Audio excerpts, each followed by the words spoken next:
नमस्कार मंडळी, कसे आहात सगळे? मस्त मजेतच असाल। मी रुपाली चटपटी स्वादिष्ट रेसिपीजमध्ये तुमचे अगदी मनापासून स्वागत करते। तर आज आपण तयार करणार आहोत सोलापूर स्पेशल शेंगा भाजी। चला तर मग रेसिपीला सुरुवात करूया।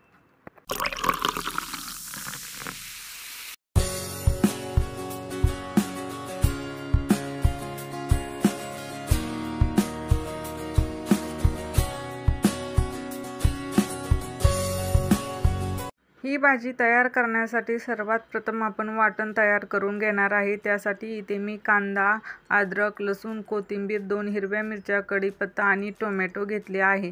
त्याचबरोबर 2 मोठे चमचे तीळ ही घेतले आहेत आणि शेंगदाणे मी खरपूस भाजून त्याची साल काढून घेतली आहे। अर्धी वाटी शेंगदाणे घेतले आहेत। आता आपण हे सर्व जिन्नस आहेत ना भाजून घेऊया। एकीकडे मी पॅन गरम करून घेतला आहे, त्यामध्ये कांदा घालून घेऊया। कांदा, टोमॅटो, अद्रक, लसूण आणि तीळ एवढेच आपल्याला भाजून घ्यायचे आहेत।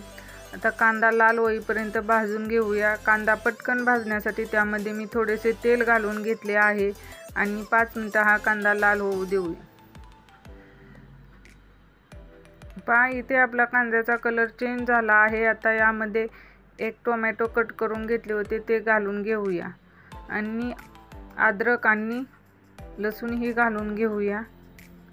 आता हे टोमॅटो आहे ना छान मऊ होईपर्यंत तेलामध्ये शिजवून घेऊया।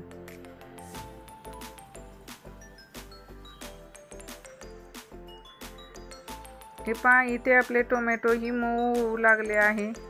आणखीन 2 मिनिटं मी हे असेच भाजून घेते। आता तुम्ही पाहू शकता या सर्व जिन्नसचा कलर चेंज झाला आहे। आता यामध्ये तीळ घालून घेऊया आणि 1 चमचा जिरे घालून घेऊया। तीळ घातल्यानंतर हे जिन्नस जास्त भाजायचे नाहीतर तीळ करपतील आणि त्याला कडवट अशी चव येईल। 1 मिनिटच भाजून घ्यायचे आहेत। आता इथे 1 मिनिट झालेले आहेत। आता गॅस बंद करून घेऊया आणि हे सर्व जिन्नस थंड होण्यासाठी ठेवून देऊया। तोपर्यंत मी मिक्सरच्या भांड्यामध्ये शेंगदाण्याची भरड काढून घेते। शेंगदाणे जास्त मोठे किंवा जास्त पावडर ही करायची नाही। हे पहा, आता इथे आपला हा मसालाही थंड झालेला आहे। यामध्ये मी कोथिंबीर घालून घेते आणि अगदी थोडेसे पाणी घालून याची छान पेस्ट तयार करून घेते। कोथिंबीर घातल्यामुळे खूप छान चव येते। तर इथे आपले शेंगदाण्याचे कूटही तयार आहे। पहा, असेच मोठे मोठे ठेवले आहे आणि एकीकडे मसालाही वाटून तयार आहे। कढईमध्ये तेल गरम करून घेतले आहे। आता यामध्ये तयार करून घेतलेला मसाला घालून घेऊया। सर्व मसाला मी घालून घेते आणि 2 हिरवी मिरची आहे ना त्याला कट करून घेतले आहे, ती तेलामध्ये घालून घेऊया। कढीपत्ता, मिरची वापरल्यामुळे खूप छान चव येते या भाजीला। आता हा मसाला छान भाजून घेऊया। आपण सर्व जिन्नस भाजून घेतले आहेत, त्यामुळे हा मसाला भाजण्यासाठी जास्त वेळ लागणार नाही। अगदी 5 मिनिटांमध्ये हा मसाला भाजून तयार होतो।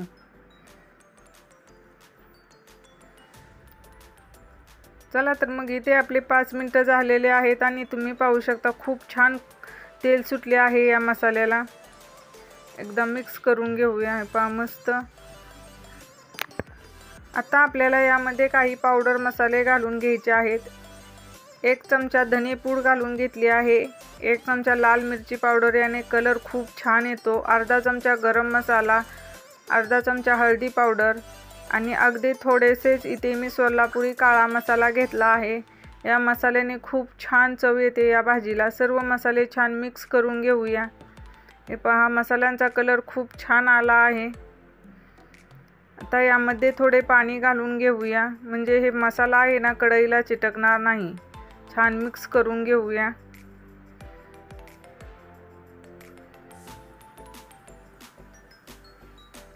इथे आपले सर्व जिन्नस छान मिक्स झाले आहेत आणि मसाल्याला तेलही छान सुटू लागले आहे।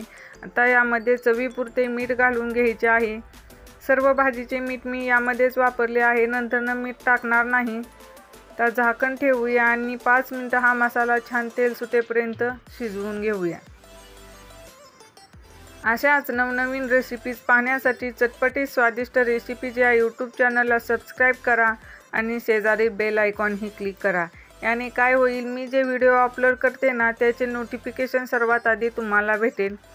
चला तर मग इथे आपले मसाल्याला खूप छान तेल सुटले आहे। तर झाकण काढूया। हे पहा, मस्त खूप छान कलर आला आहे। एकदा हा मसाला छान मिक्स करून घेऊया।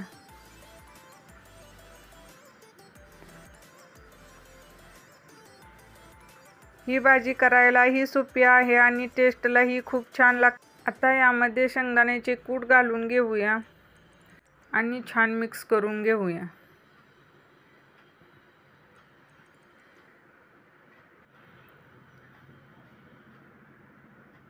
तर इथे आपले सर्व जिन्नस छान मिक्स झाले आहेत। आता वरून थोडेसे पाणी घालून घेऊया। ही भाजी जास्त सैलसर नसते, दाटसरच असते, त्यामुळे मी थोडेच पाणी घालून घेतले आहे। छान मिक्स करून घेऊया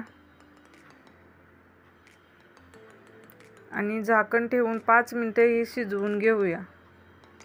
अगदी 5 मिनिटांमध्ये पटकन तयार होते।